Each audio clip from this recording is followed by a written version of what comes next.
Hey guys, this is Scott Horne, and we're going to take a minute and just talk about closing costs in a traditional transaction, both title and mortgage, and things to be thinking about along the way. So hopefully you found the video helpful, and if you do, take a minute and like it, please. Make any comments down below. We'll do our best to get back to you on those, and come over and join our YouTube channel as well. So whenever we are buying or selling real estate, we're going to have closing costs involved. So what are those closing costs? Well, there's seller closing costs and there's buyer closing costs that we all have to think about. So let's kind of just break this down a moment. So if I'm a seller, what are my costs going to be primarily? Well, the first one is, of course, realtor fees, primarily, if there's a realtor involved. And in today's world, realtor fees are totally negotiable. There are those realtors who won't work for less than 3%. Got it. There are those who might work for 2, 1.5, depends on how hungry they are, how good of a deal you've got, how fast it might sell, how much they have to work. Maybe you find a discount type realtor broker who will put it in either for a flat fee or for a greatly reduced fee. All those things are options, and talking to the right people, that works. Sometimes you do get what you pay for along the way, so you gotta be cautious there. But other times, your house sells itself. I once heard a stat that 96.5% of all properties are sold by the non-listing realtor.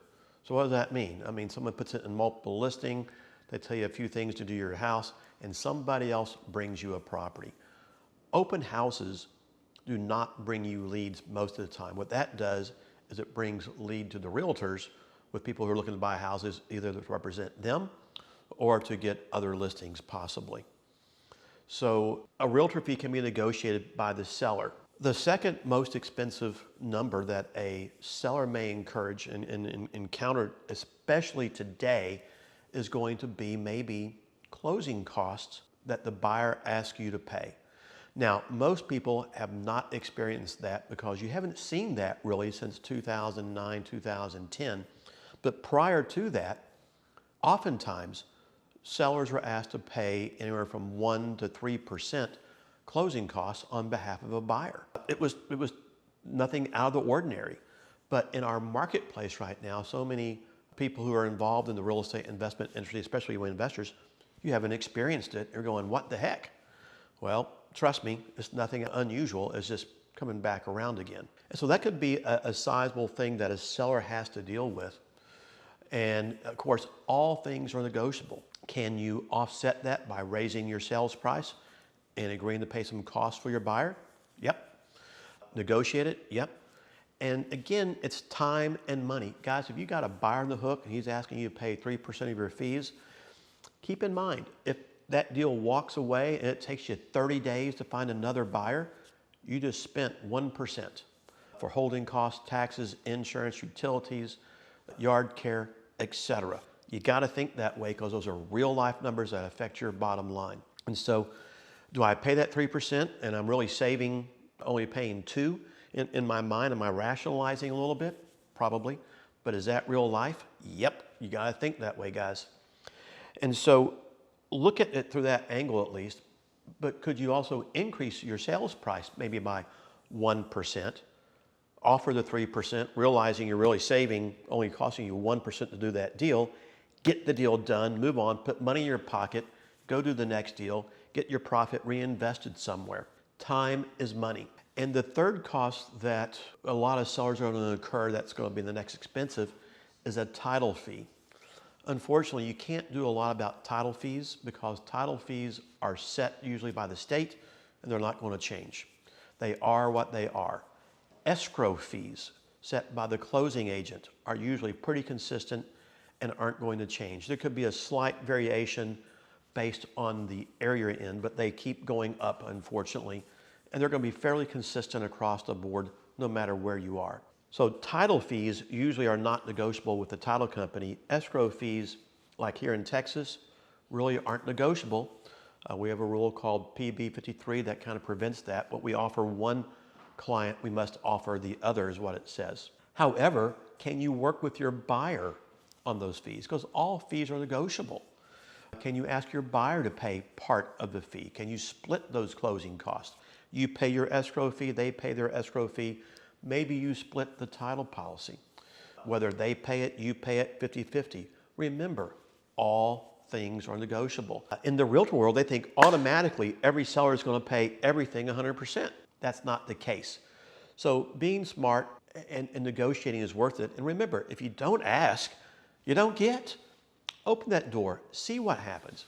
If you've got a great house, fully renovated, great area, that buyer really wants that house, maybe they're willing to pay a little bit more in that regard to make the deal happen so they get it. If you've got a multiple offer scenario, hey, maybe they're willing to do that. But if you don't ask, you don't bring it up, it ain't gonna happen. So realtor fees, pretty big. Maybe buyer closing costs are out there. Title fees, things like property taxes, you're paying those no matter what, and no one's going to negotiate property taxes with you. It's just life. You know, they always say death and taxes. That doesn't mean just IRS taxes. If you own property, it's property taxes too you got to pay. They're not going to be changed. They're not going to be negotiable along the way. There are other little fees that a seller might negotiate, home warranties or repairs. And I'm dealing with that right now on a property where we brought our price down, told them only major issues.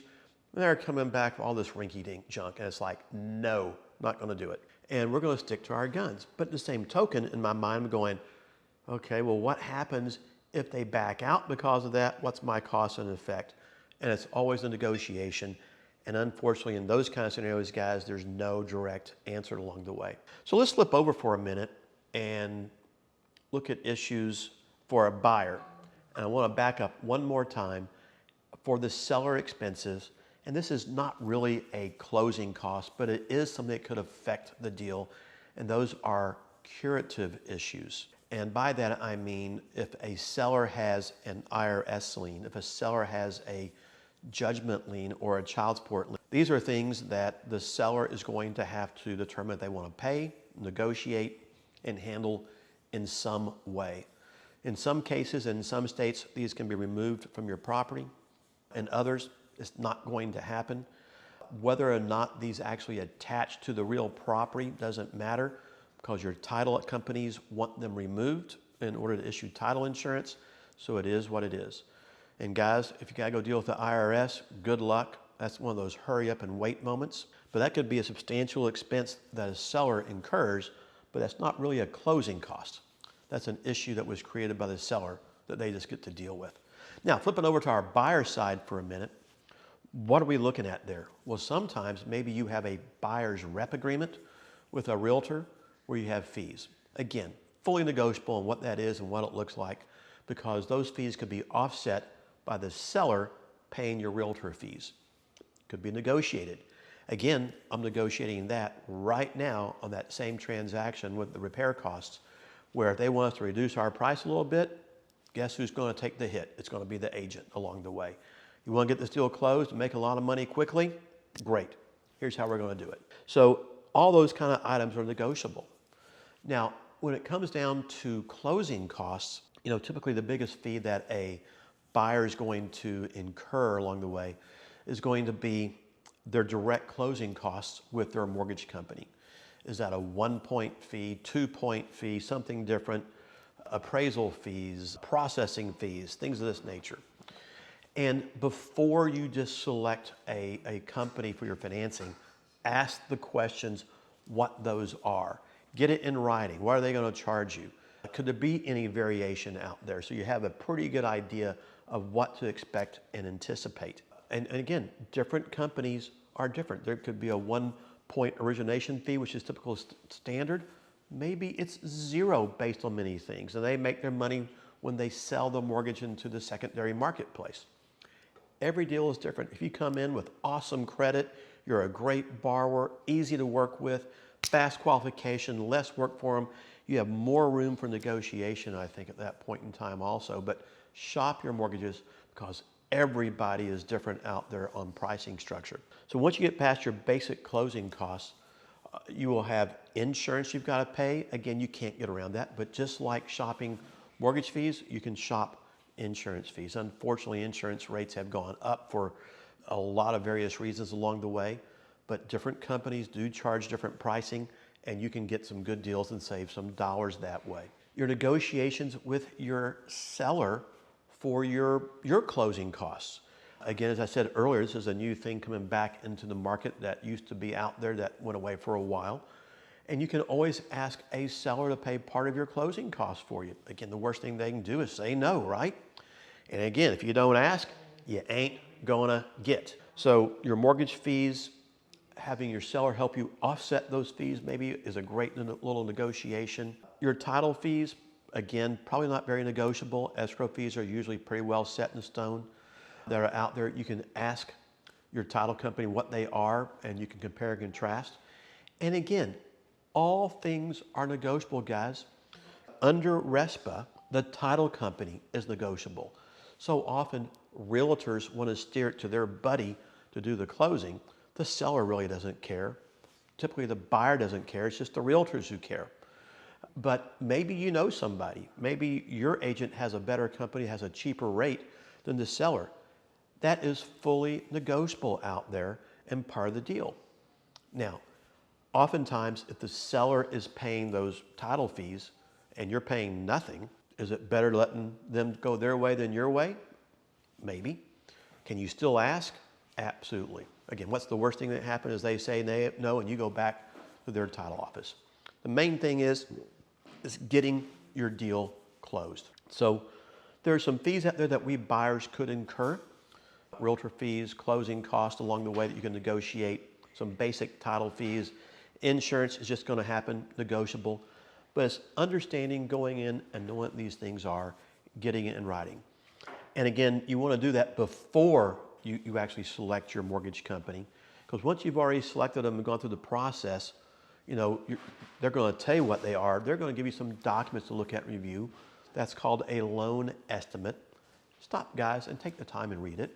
If you don't understand it, ask questions so you know what the costs and expenses are. And hopefully those were disclosed to you up front. When the title company prepares your settlement statement called a closing disclosure or a HUD, based upon the type of transaction, take a moment and review it and read it and ask questions. Everybody is different out there in how they do things. There's a lot of junk fees that title companies throw in that you might be able to negotiate down also. If you're selling just one property, paying an extra 10, 20, 50 bucks here isn't a big deal. If you're doing high volume in the investment world, guys, 10, 20, 50 bucks adds up. Be smart, think about it, and know before you go. Ask a lot of questions, and be willing to ask and negotiate. So guys, I hope you found this video helpful. If you did, take a minute and like it, please. Don't forget to make any comments, and come over and join our YouTube channel. Easy for you to say. And we'll see you guys next time.